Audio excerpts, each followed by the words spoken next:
Danny Guselli. Are you ready for an inspirational story? There I am, a couple days ago, going through Instagram. Yesterday, I came across this. Tell us, we are finishing now. We are finishing. 4 years ago, I didn't know that I could run a marathon because I was at 110 kgs. But right now, I'm finishing an ultra marathon. If I can do it, you can definitely do it too. Good luck.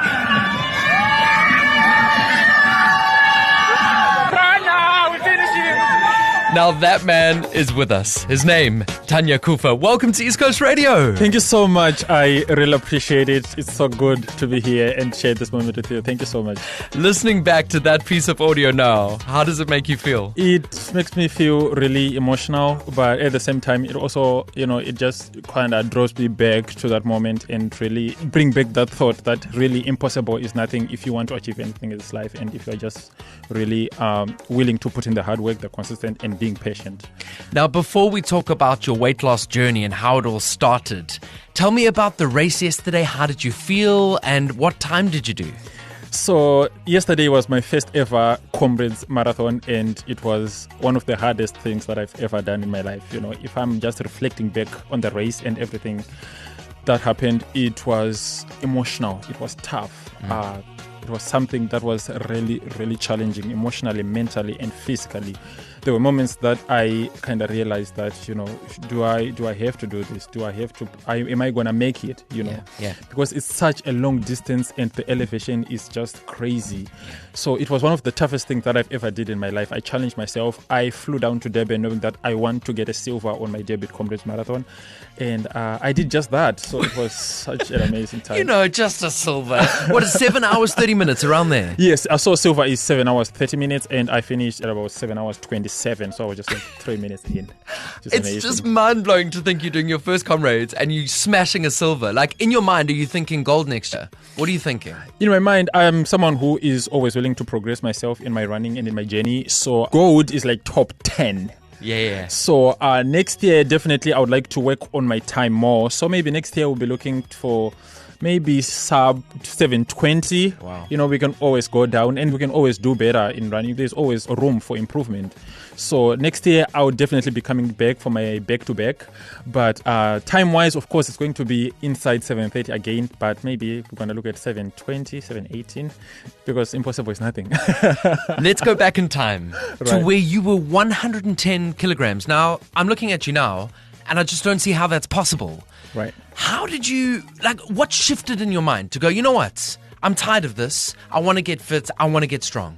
So it was literally the moment where I was sitting in my bed and I had a lot of junk food with me.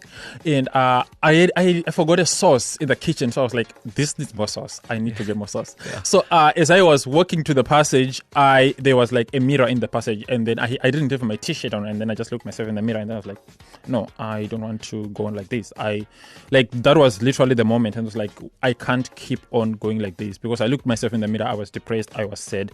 I wasn't happy, And then that very evening, I literally went back to the bedroom and then I took all the food that I had and then I just threw it in the garbage bin. Okay. And I started going on YouTube. I started going on, social media platforms too. And then I just did research on how can I get healthier? How can I, do something which is healthier for my body and for my mental well-being. And then there it is. Running was there, to videos that came up like running is therapeutic. Running is, exactly what you need to make yourself happier and healthier. And then so the next morning, I didn't have a watch. I didn't have the perfect shoes. I didn't have the perfect clothing. I didn't have a perfect start, but I literally just went to the park and then I, just did rounds. And then I remember when I used to take a taxi to go to work, I would get off the taxi a little bit more distance from where I'm supposed to get off so that I could walk. Wow. Because walking was like some of the best things that I ever did. Yeah. So I just made sure that I ate a little bit healthier. I did intermittent fasting. I was walking more and I was challenging myself more. And in a year, I managed to lose all the weight. I'm now at a lean 68 kgs, and I'm now doing more than what I could think of in my running journey, which is super amazing. 110 kgs, and now you're at 68. You Yes. just completed a Comrades. Now, Tanya, tell me about your diet change, because you said you had a whole bunch of junk food next to your bed. You went to the kitchen to get sauce. You saw yourself in the mirror, and you're like, no more. How did you change your diet? I did a lot of research diet-wise. One great thing I think I did to my diet, which was really amazing, was intermittent fasting. So I would eat my first meal at like 1 p.m. and I just made sure that that meal is really high in protein and it is low in carbs. I didn't cut out carbs completely out of my diet. Okay. So what I would eat is, I love oatmeal, by the way. Okay. Like, if you know me, you know that I love oatmeal. So I'd make sure that my first meal is oatmeal. So it will be just oats with peanut butter and banana and milk. That was my first meal. But I just made sure that the portions are really, really small. Okay. Because oatmeal with peanut, that is a very good combination because it's giving you energy. It keeps you full for longer. And also, it is high in protein, which is a very good thing, and you're looking for that. Yeah. So that was my first meal, and then my second meal. So I only had 2 meals and 1 snack. Wow. So, yeah. So my second meal would be then before 6 p.m. and that would be literally like, I love pap, like traditional pap. Yes. So it might be pap, it might be rice, it might be literally anything that I have in my kitchen. Sweet potatoes, I love potatoes. But bread, because listen, I was trying to lose weight at the same time. I had a really busy schedule. I was studying and I was working. Okay. So a really, really hectic schedule. And sometimes I couldn't even go out to exercise because I just didn't have time, or I was just tired. Yeah. So I just made sure that my diet is really good, so I don't feel guilty even when I don't go out to exercise. So I just made sure that my last meal is before 6 p.m. so that I'm giving my body some time to digest the food that I've eaten before I go to bed. Did you do this cold turkey, or did you take time to transition into this new diet? I did take some time. We are humans and we are all not perfect. Yeah. I sometimes had days where I woke up and felt like, oh my gosh, I want to eat something which is really, really salty and really, really oily. And I would do that. And I want a cookie, I would do that. Or like my friends, or like because I had my friends who would be like, oh, this weekend, we are getting something to drink. Yeah. Be just like, okay, now I'm tagging along. But life isn't supposed to be perfect, and sometimes you don't need to win everything, because even in elections we just need to win the majority. Sure. So you just need to make sure that in everything you're doing, you are getting the 80% right, and if the 20% is not perfect, that is okay.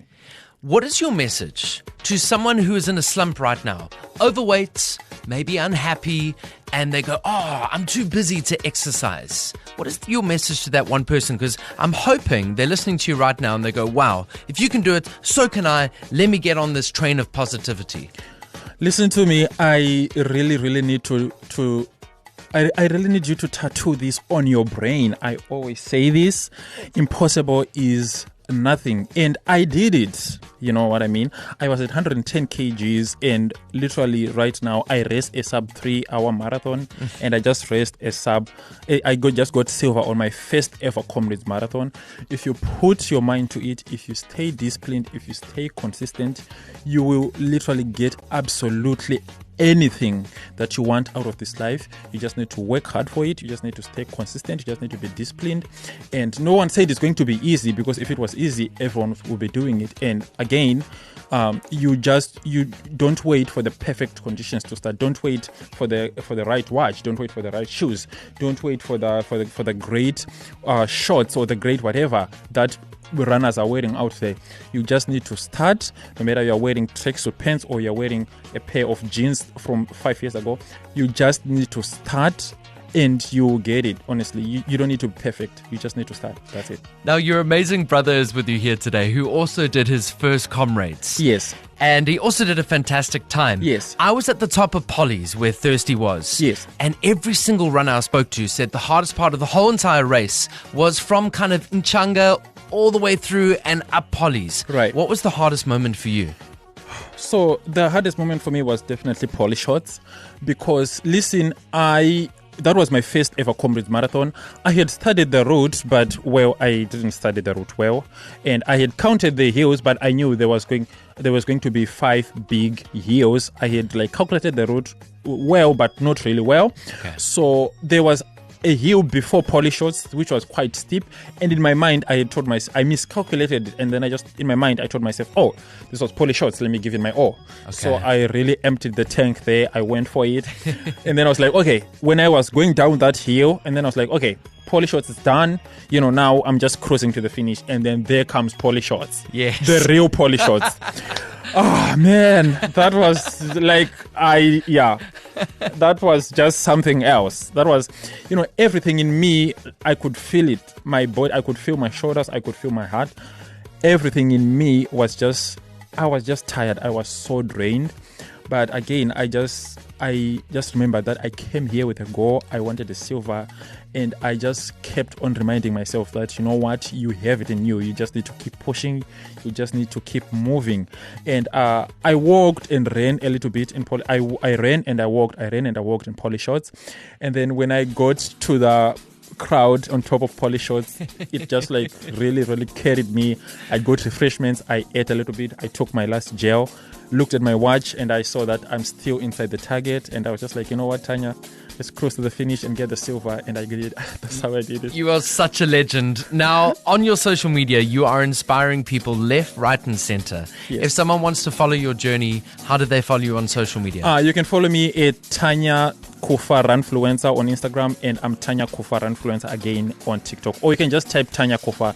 I know my name will pop up. I love that. Thank you for joining us on East Coast Radio, and I can't wait to watch the rest of your journey. Thank you so much, Danny. I really appreciate it. Danny Guselli, While You Work, East Coast Radio.